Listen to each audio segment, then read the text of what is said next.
여기는 북한산 우이역이에요. 여기 도선사 입구인데 경전철 여기죠. 여기 도선사 입구 가는 등산로에 바로 경전철이 났네요. 여기 북한산이라 보여요. 여기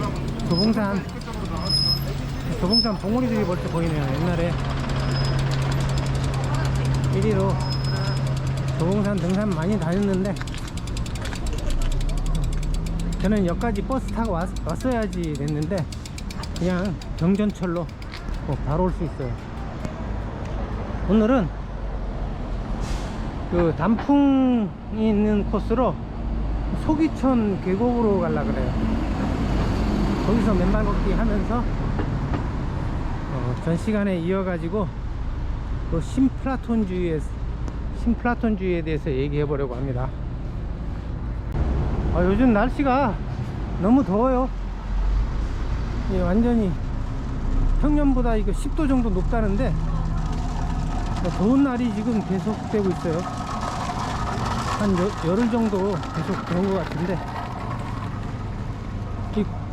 9월 달에도 한 번 더웠던 것 같은데 이 가을에 더운 날씨를 인디안 썸머라고 하죠. 올해는 인디안 썸머가 2번이나 오는 아주 특별한 해네요. 지난 시간에 이제 신플라톤주의에 대해서 얘기한다고 했는데 이걸 얘기하려는 이유가 그러니까 개신교의 기원을 그 7세기에 그 아르메니아에서 파울리시안 이란 교파라고 제가 주장을 했는데 이 파울리시안들이 그 교리가 양자론도 주장했지만은 영지주의적 요소도 많이 있었던 것 같아요.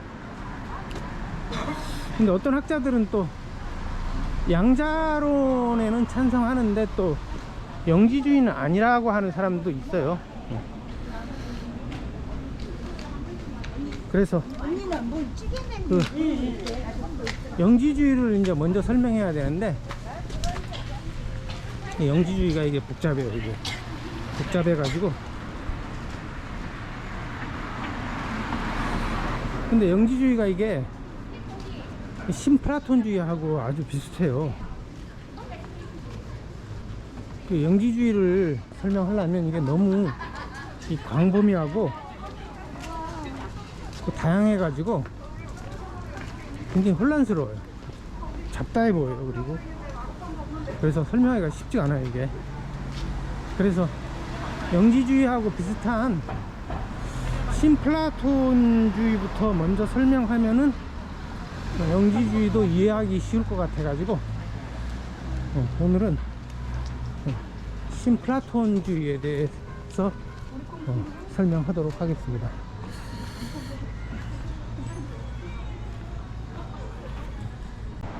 지금은 맨발 아니고 도로니까 신발 신고요. 이따가 소기천 계곡으로 들어서 가지고 맨 땅이 나오면은 맨발을 벗도록 하겠습니다. 신플라톤주의는 이게 3세기에 나타난 건데 그 창시자는 아모니아스 사카스라는 사람이에요. 이 사람이 태어난 연도는 불분명하고 242년에 죽었다 그래요.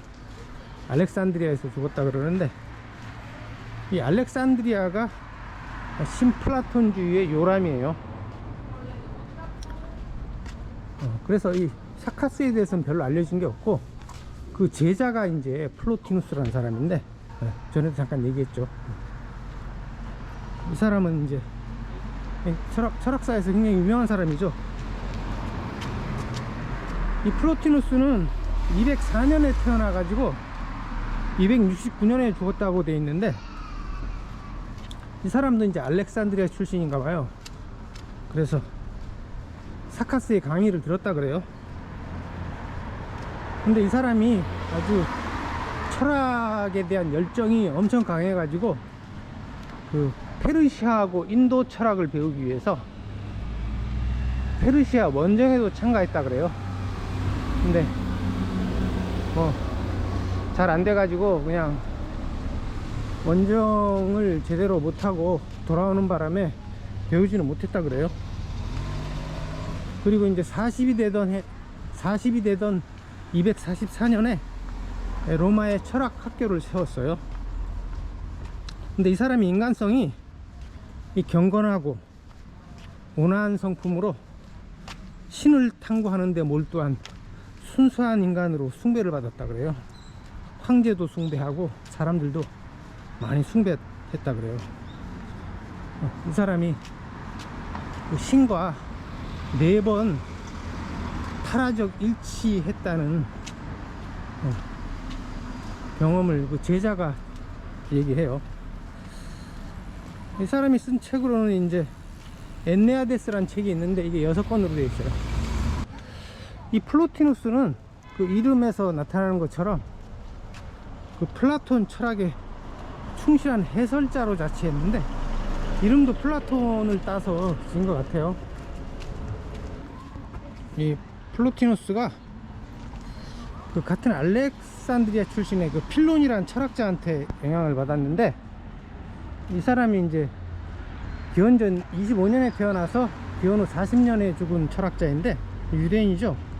이 사람이 이제 기독교에 처음으로 로고스 개념을 도입한 사람이고, 그래서 로고스를 신의 아들로 부르고 신과 인간관을 매개하는 그런 존재로 본 거죠.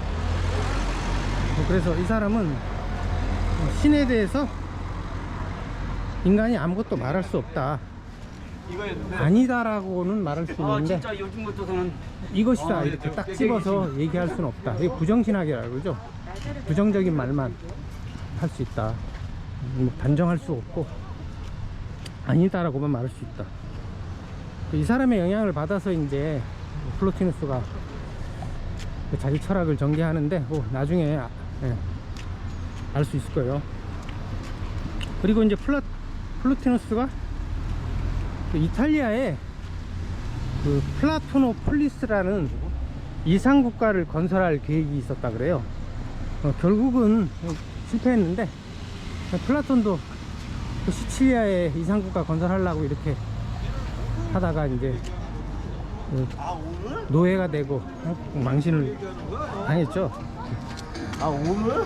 오늘 뒤풀이를 우리 플라톤이 이제 공화국에서 제시한 이상국가를 실제로 이제 건설하려고 노력을 했는데 완전히 그거 보면은 내용이 진짜 1배죠, 1배. 그래서 플로티누스도 이런 시도를 한 걸 보니까 존경하는 마음이 갑자기 싹 사라져요. 플로티누스도 1배에 가까운 사람이 아닌가. 그래서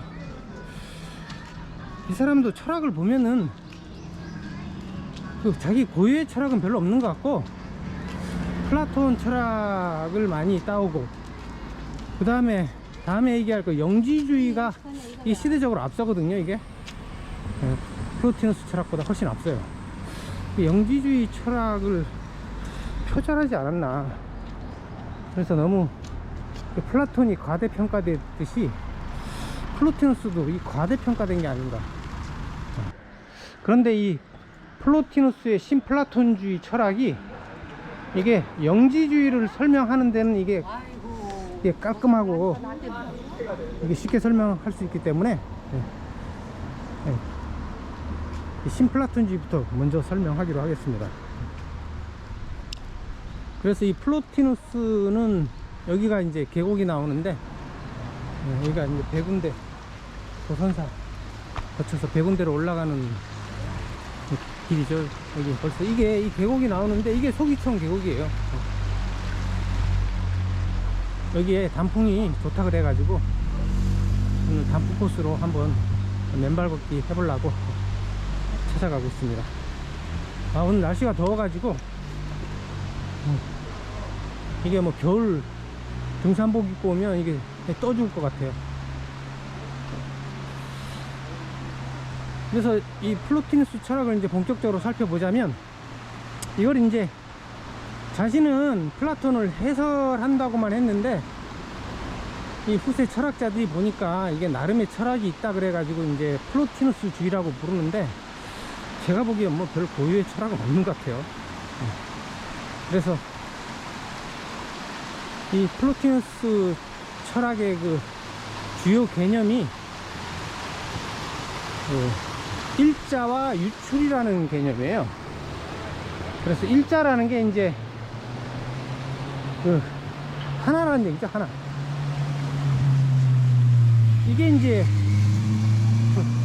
플라톤에서 선의 이데아, 즉 신이고, 이게 이제 유일한 실제로 보고 있어요.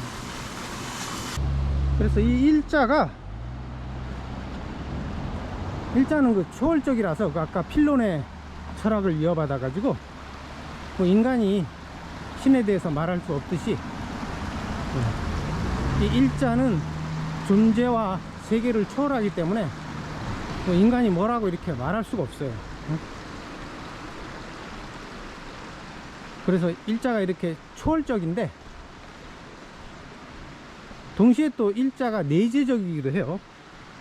그래서 그 램프레이트의 서양 철학사 책을 보면은 일자는 무한성이 나타날 수 있는 데까지 유한한 것 속에 드러나 있다 공략하고, 일자로부터 필연적으로 생기는 유한한 결과들 속에 그 일자가 내재되어 있음을 인식하지 못하는 사람은 결코 일자와 합의의 경지에 도달하지 못할 것이다, 이렇게 썼어요.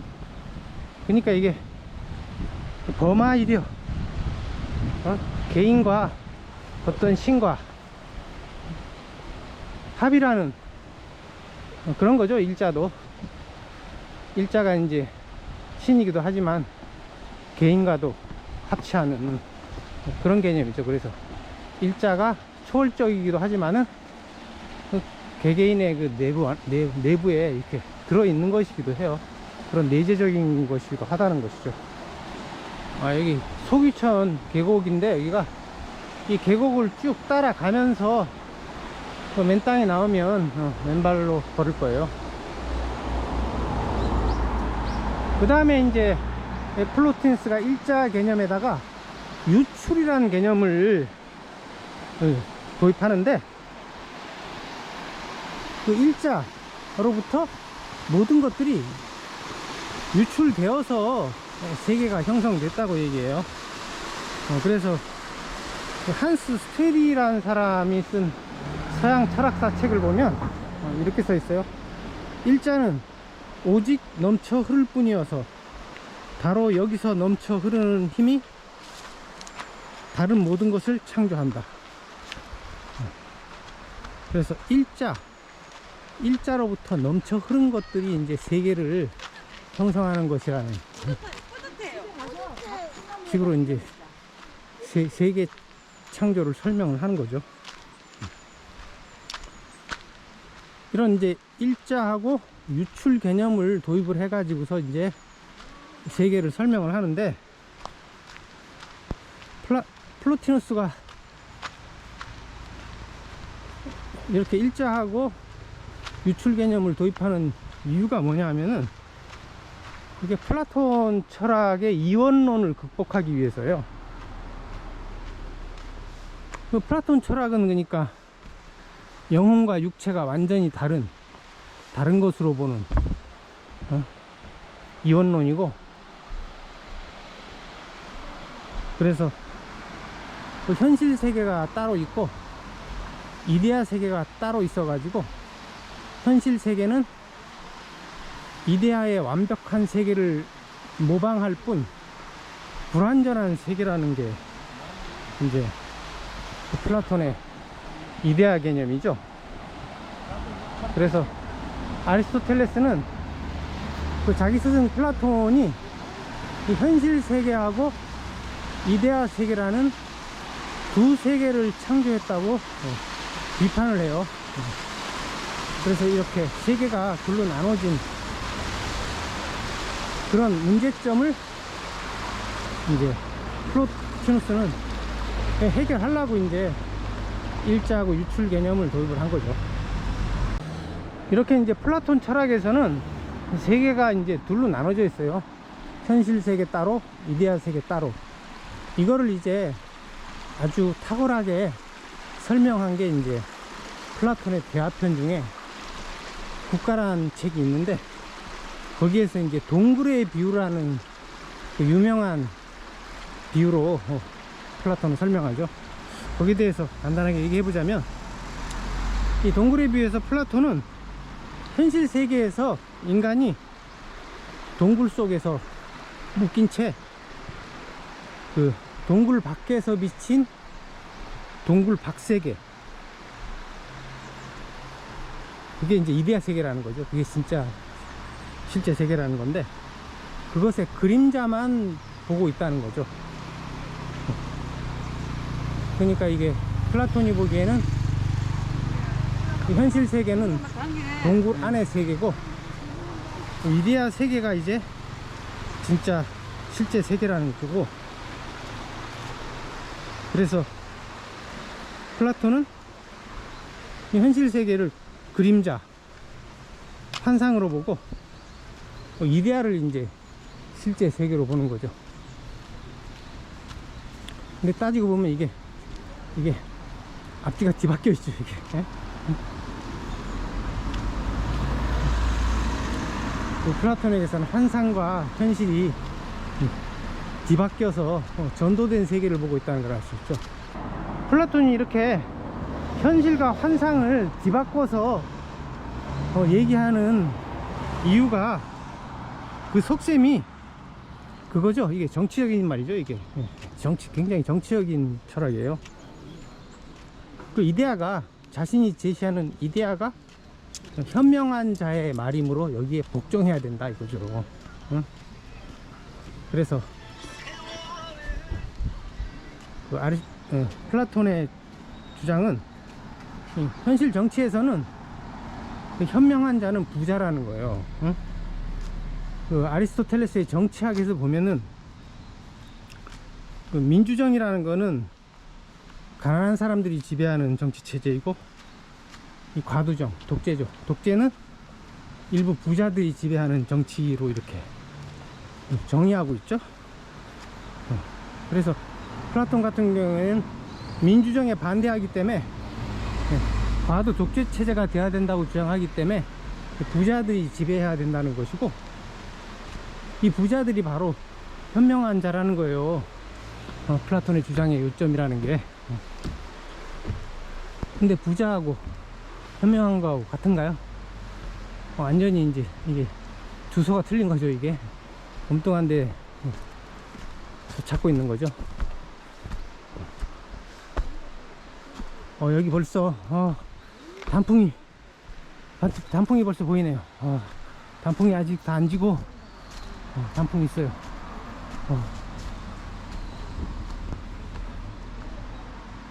제가 원래 가을을 싫어했는데, 이 맨발 걷기 하고 나서 이 단풍도 구경하고 그러니까 이게 가을도 괜찮은 것 같아요. 원래 제가 가을은 모든 것이 지는 분위기라서, 쇠퇴해가는 분위기라서 되게 싫어했는데, 여기로 올라가면 근데 이게 산으로 올라가는 거고, 계곡으로 가야죠. 계곡으로. 이 단풍 쫓아오다 보니까 이게 산 쪽으로 올라갔네요. 계곡 쪽으로 가야 돼요. 계곡 쪽. 소기천 계곡은 계곡이니까. 단풍이 너무 좋아가지고 제가 길을 잘못 들었어요. 이 플라톤이 현대에 살았다면은 이 동굴의 비유를 하지 않고 극장의 비유를 했을 것 같아요. 그래서 극장에서 영화를 보는 사람들은 그 스크린에 비친 그 영화 얘기를 현실로 착각하죠. 그러니까 감동하고 재밌어하고 자주 보러 가는 거죠. 근데 이제 영화가 끝나고 이제 밖으로 나오면은 햇빛이 쨍해지니까 거기서 이제 갑자기 기분이 쎄해지면서 아주 당황스럽죠. 그러면서 방금 전까지 이렇게 자기가 웃고 눈물 흘리고 했던 그 영화는 환상이나 한때 오락이 돼버리고 말았다는 거를 깨닫게 되죠. 근데 뭐 어떤 사람은 이제 그 영화는 뭐 그렇다 치지만 다큐는 현실을 그대로 찍은 거 아니냐 이렇게 얘기할 수도 있을 텐데 큰 착각이에요. 다큐라는 게 이게 영화의 형식일 뿐이지 이게 내용까지 규정하지 않아요. 형식만 다큐이고 내용은 그 영화인 게 많아요. 그러니까 이 다큐도 보면 많은 게 흥행을 위해 가지고 이 조작한 게 많아요.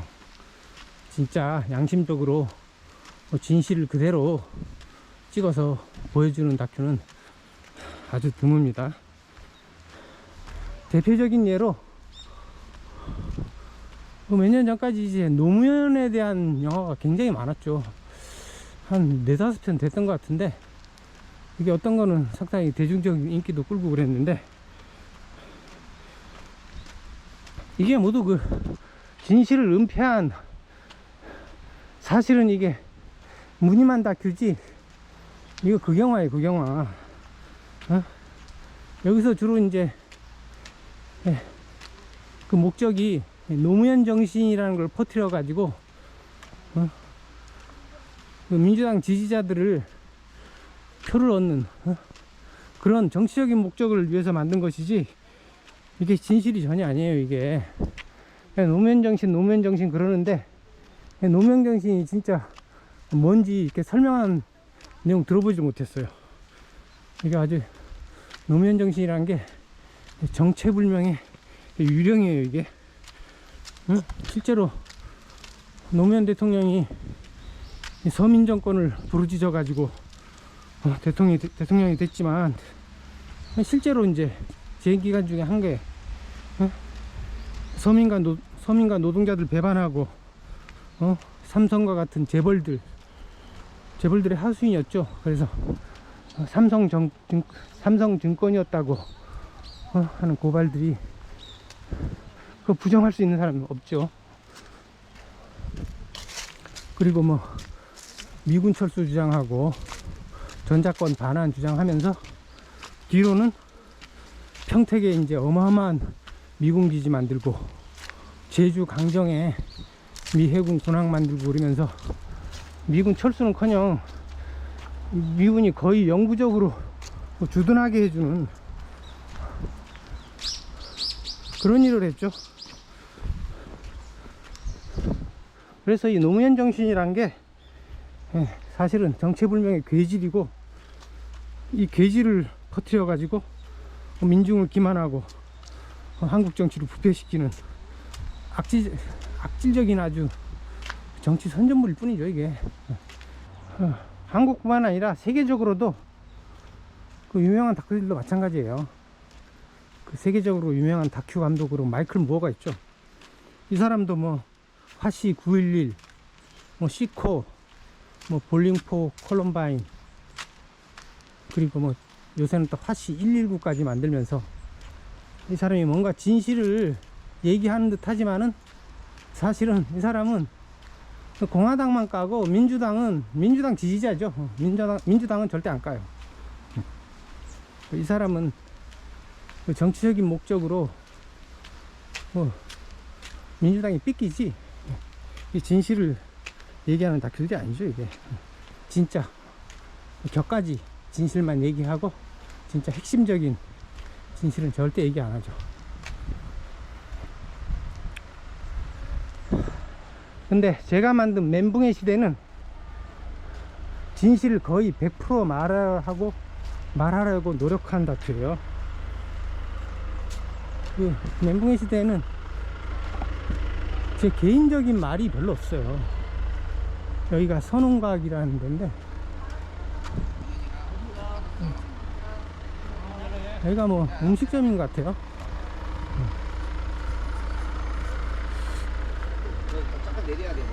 제가 이제 그 제작비 문제 때문에 이 카페네요, 카페. 카페 서는 거기 뭐 그냥 옛날 그 박정희 시대 때 그 요정 같아요. 이거 안가. 응? 그걸로 딱 썼을 것 같아요. 이 멘붕의 시대에서 제 말이 별로 없어요. 그대로 그냥 일어난 사건을 그대로 제가 객관적으로 찍으려고 노력했지, 제 주장이 별로 없고, 이 제작비 문제 때문에 그 색보정을 안 했어요. 다큐인데 뭐 이게 색보정까지 해야 되냐. 진실을 그대로, 현실을 그대로 보여주려면 찍은 그대로 보여줘야지, 색보정까지 하는 거는 그 진실을 왜곡하는 거라고 생각해서 안 했는데, 보니까 때깔이 안 좋아요. 응? 그래도 이 다큐에서 가장 중요한 건 진실이죠. 진실을 얼마나 반영하느냐. 여기에 다큐의 가장 큰 가치를 둬야지기 때문에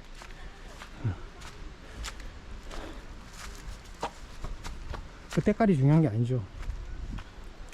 그래서 이 멘붕의 시대는 이 시대의 진실과 시대 정신을 담으려고 가장 노력한 다큐로 저는 자부해요. 너무 더워가지고 잠바를 벗었어요. 근데 아직까지 뭐 돌길이라서 신발을 못 벗고, 여기가 이제 선홍박 들어가는 데고,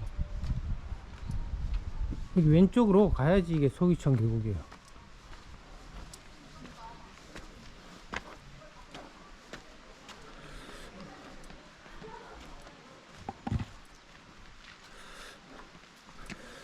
제가 보기에는 이 현대에서 그 다큐멘터리의 역할이라는 게, 요즘처럼 이제 포스트 트루스 시대라 그래가지고 거짓과 허위만 난무하는 시대에 그 진실을 전하는 역사가 역할을 다큐가 해야 된다고 봐요. 그래서 저는 이 멘붕의 시대가 2000년 이후 20년간 한국 정치의 가장 큰 모순을 보여주는 그런 대작이라고 봐요. 그래서 이 20년 동안, 2000년부터 2020년까지 20년 동안에 가장 큰 진실을 담은 역사로서 그 후세에 남겨져야 된다고 봐요.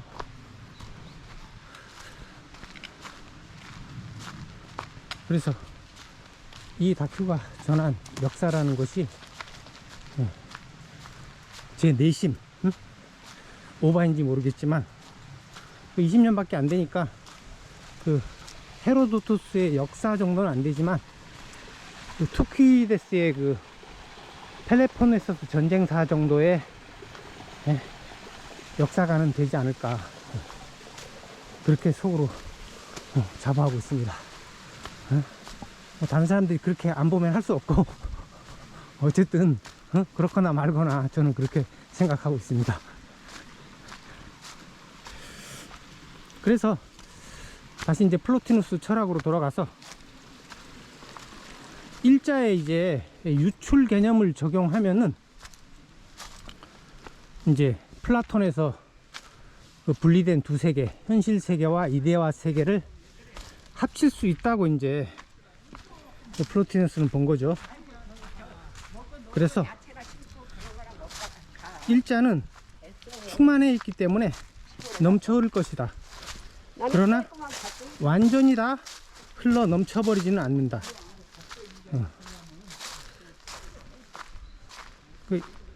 그래서 이게 그 노자의 그 6장에 곡신불사라는 내용이 있죠. 여기에 이제 등산 안내판이 있는데, 여기 녹색 길로 쭉 따라갈 거예요. 여기 단풍이 좋다고 그래가지고 왔는데, 여기가 이제 공원 지킴이 터가 있고,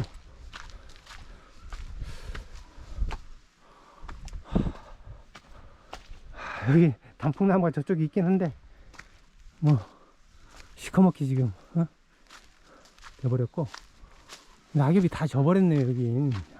진짜 늦었네. 늦었어. 저번 주에 왔어야 됐는데 지난주에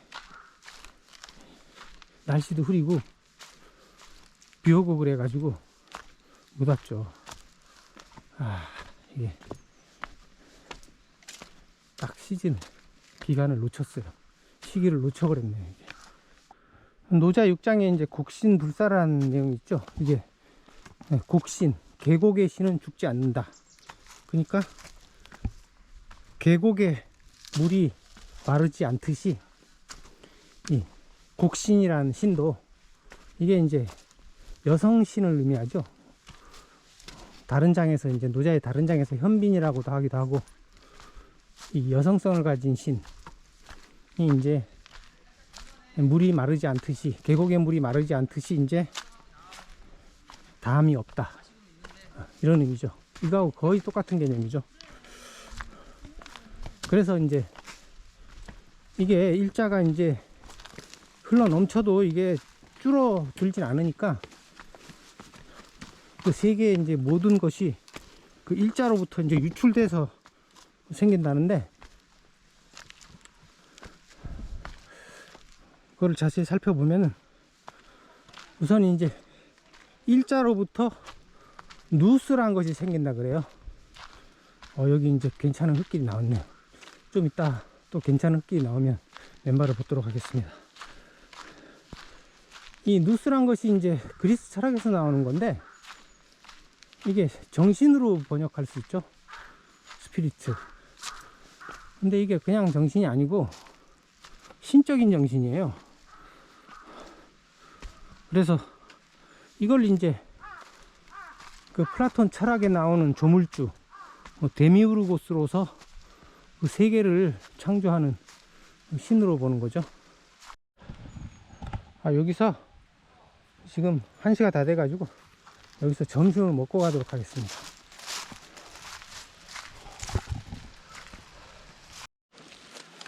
우리 동네에서 김밥을 사왔어요. 그래서 김밥 한 줄 먹고 점심 채우고 가겠습니다.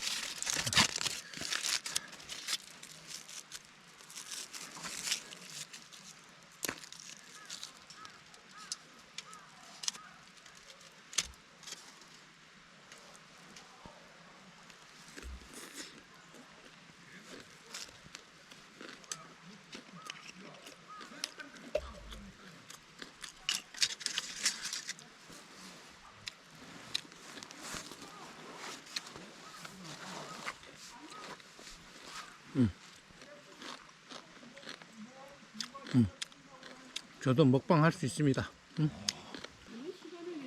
세상에 이렇게 좋은 식당 있으면 나와보라 그래요.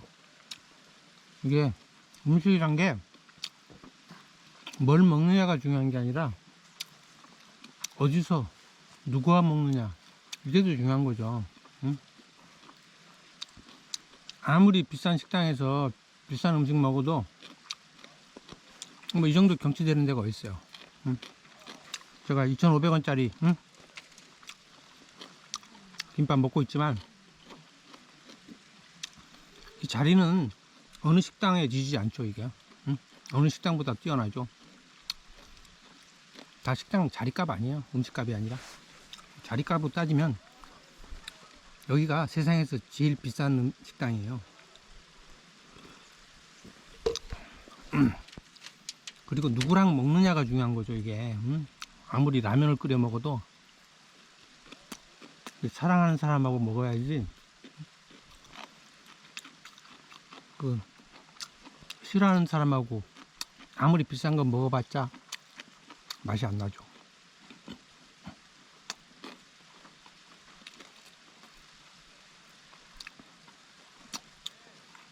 그래서 오늘 제가 세상에서 제일 비싼 음식을 먹고 있는 거예요 지금. 그리고 음식에는 귀천이 없어요. 그 재벌들도 떡볶이 좋아하고 오뎅 좋아하고 라면 좋아하고 사람은 귀천을 가리는데 음식에는 이게 귀천을 안 가려요.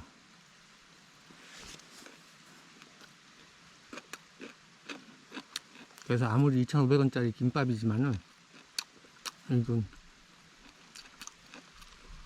맛있으면 최고의 음식인 거예요.